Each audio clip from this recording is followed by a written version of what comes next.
Assalamualaikum warahmatullahi wabarakatuh. Perkenalkan, nama saya Emilia. Saya kuliah di Universitas Pancasila Bekasi, Prodi PAUD 2019. Assalamualaikum warahmatullahi wabarakatuh. Perkenalkan, nama saya Emilia. Saya kuliah di Universitas Pancasila Bekasi, Prodi PAUD 2019. Di video saya kali ini, saya akan menyelesaikan tugas ujian akhir semester dengan mata kuliah profesional guru. Baik, sebelum ke video saya mau mengucapkan terima kasih dan salam hormat saya buat dosen pengampu kami, yaitu Ibu Cilda Kumala Azhari SPD MPD yang telah membimbing kami selama ini. Baik, langsung saja saya bacakan materi menata lingkungan belajar dan keterampilan fisik. Bagaimana cara menata lingkungan belajar atau bermain anak usia dini?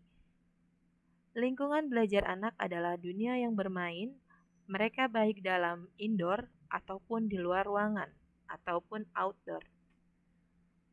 Penataan lingkungan belajar merupakan penataan lingkungan fisik, baik di dalam maupun di luar ruangan.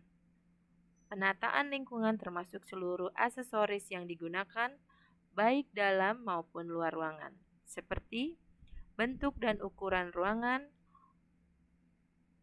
pola pemasangan lantai, warna dan hiasan dinding, bahan dan ukuran mebel air, bentuk, warna, ukuran, jumlah, dan bahan berbagai alat mainan yang digunakan sesuai dengan perencanaan. Selanjutnya, fungsi menata lingkungan belajar anak sebagai berikut.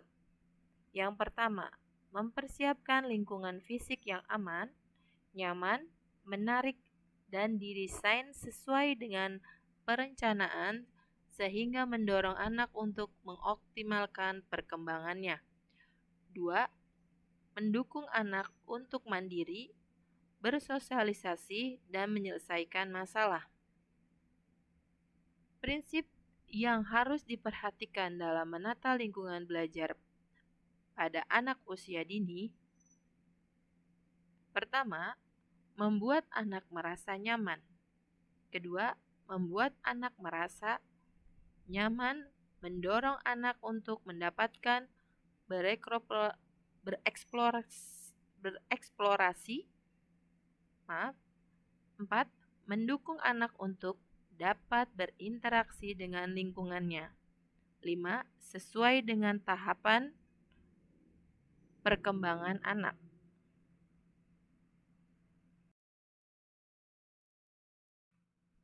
Fungsinya menata lingkungan belajar anak sebagai berikut. 6. Memperhatikan karakteristik anak, kemampuan anak, latar belakang keluarga, lingkungan bermain, dan budaya setempat. 7. Lingkungan main yang ditata dalam membantu anak memperkirakan sebagai kegiatan yang akan dilakukan, baik pelaksanaannya, kelompok atau individu, maupun tempat alat main yang dibutuhkan. 8. Pengembangan kemandirian, lingkungan yang ditata dengan rapi, sehingga mainan yang boleh digunakan anak ditata dalam rak yang terjangkau anak, membuat anak dapat secara mandiri mengambil dan menyimpan kembali, tanpa harus meminta tolong pendidik. Apabila di suatu PAUD menerima anak berkebutuhan khusus dengan kursi roda, harus tersedia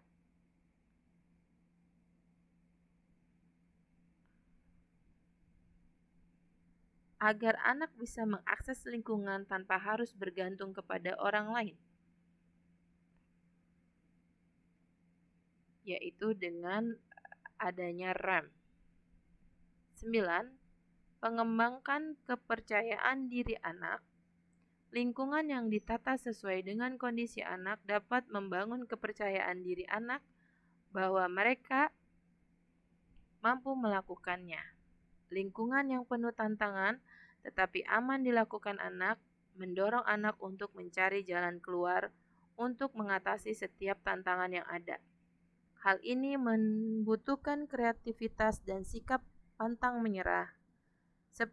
Mengembangkan keterampilan motorik halus, koordinasi, tangan, mata, keterampilan sosial, keaksaraan awal, sains, dan teknologi, kemampuan matematika, serta kemampuan berkomunikasi.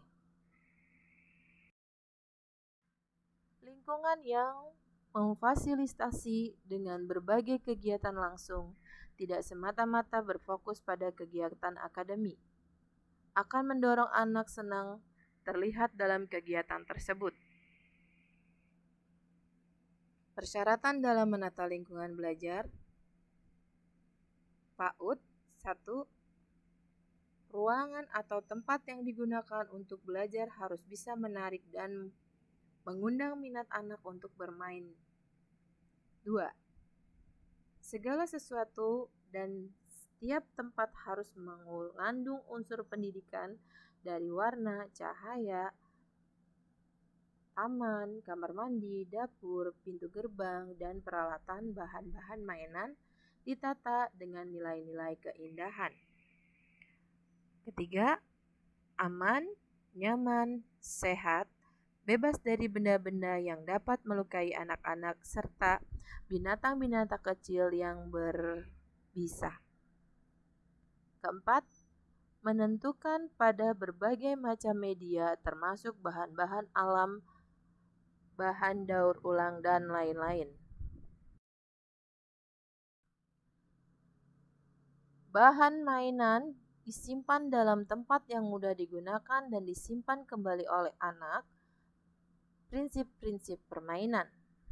1. Prinsip produktivitas. Permainan edukasi harus dapat mengembangkan sikap produktif pada diri anak sebagai pengguna dan pemain dalam permainan itu sendiri. Harus bersifat mendidik kegiatan yang positif bagi anak. Kedua, prinsip aktivitas permainan edukatif harus mempunyai pengembangan sikap aktif pada anak. Permainan yang digunakan dan dapat diterapkan langsung dengan anak atau terlibat langsung. Prinsip efektivitas dan efisiensi. Prinsip ini menjadi tolak ukur dari efek permainan edukatif yang digunakan. Permainan yang digunakan bisa dibuat dari bahan yang tidak terpakai atau daur ulang. 4.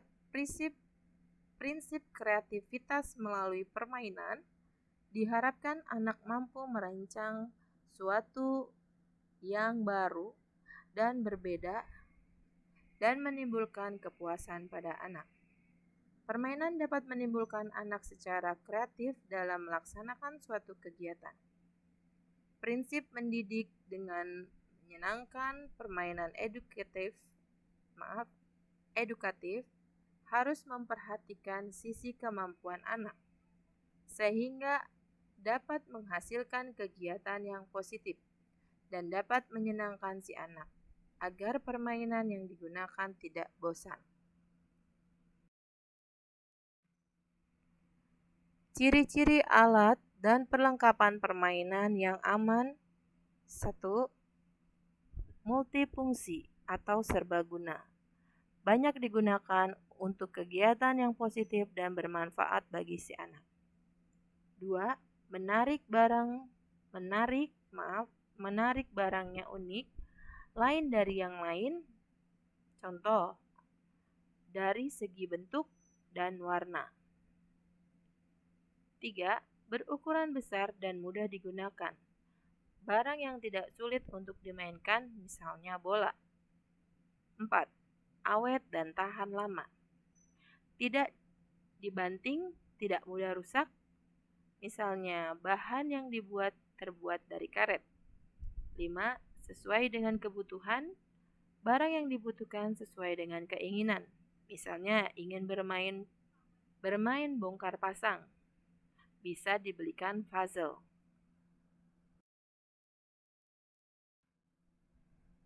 6. Tidak membahayakan anak. Barang yang digunakan aman bagi anak.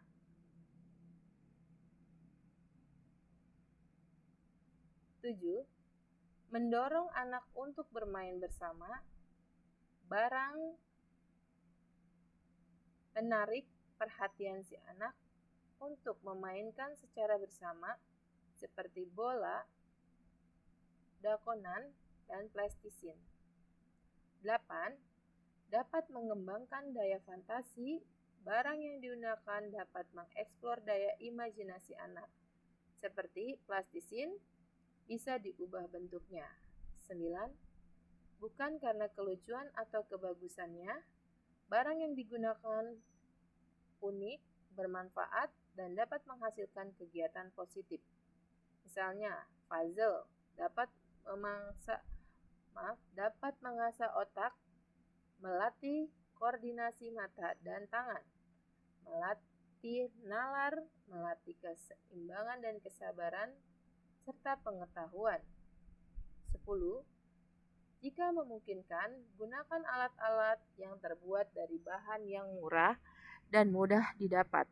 Misalnya, bola plastik, mobil-mobilan dari kedebong pisang. Syarat bermain dan permainan edukatif anak usia dini. Bermain dapat memberikan manfaat yang maksimal pada anak jika terpenuhi syarat-syaratnya. Ada 5 syarat bermain dan permainan edukatif untuk anak usia dini. Playtime. Anak harus memiliki waktu yang cukup dalam bermain. Masa usia dini merupakan masa bermain, bukan masa anak untuk dipaksa belajar atau bekerja. Saat yang tepat untuk anak bermain dapat disesuaikan dengan jenis permainan. Jika permainan di luar ruangan, gross motor, fungsional, play. Sebaiknya dilakukan pada pagi hari atau sore hari, agar anak merasa nyaman dengan udara yang sejuk dan tidak panas. Yang B, play things.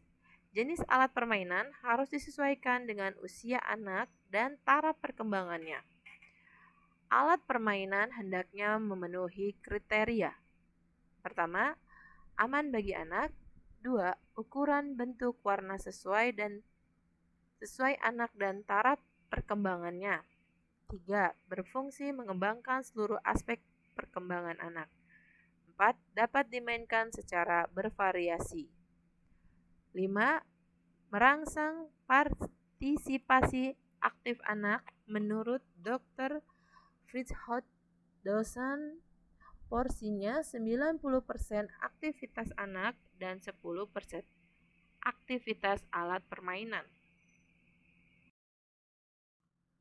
Yang C, play flows.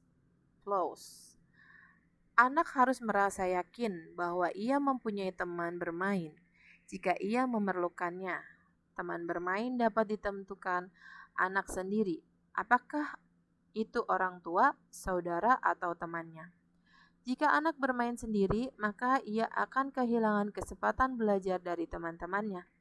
Sebaiknya kalau terlalu banyak bermain dengan anak lain, maka dapat mengakibatkan anak tidak mempunyai kesempatan yang cukup untuk menghibur dirinya sendiri dan menentukan kebutuhannya sendiri. D. Play space. Untuk bermain, perlu disediakan tempat bermain yang cukup untuk anak hingga anak dapat bergerak dengan bebas. Luas, tempat bermain dapat disesuaikan dengan jenis permainan dan jumlah anak yang bermain. E. Play rules. Anak belajar bermain melalui mencoba-coba sendiri, meniru teman-temannya, atau diberitahu cara oleh orang lain atau guru dan orang tua. Cara yang terakhir adalah yang terbaik, karena anak tidak terbatas pengetahuannya dalam menggunakan alat permainan dan anak akan mendapat keuntungan lebih banyak lagi. Jadi, permainan yang baik adalah permainan yang ada atau cara serta aturan bermainnya. Gambar dan artikel diambil dari berbagai sumber. demikianlah. Baik. Baik, demikianlah video dari saya. Semoga bermanfaat bagi kita semua. Kurang dan lebihnya saya mohon maaf. Semoga Dan saya akhiri dengan wassalamualaikum warahmatullahi wabarakatuh.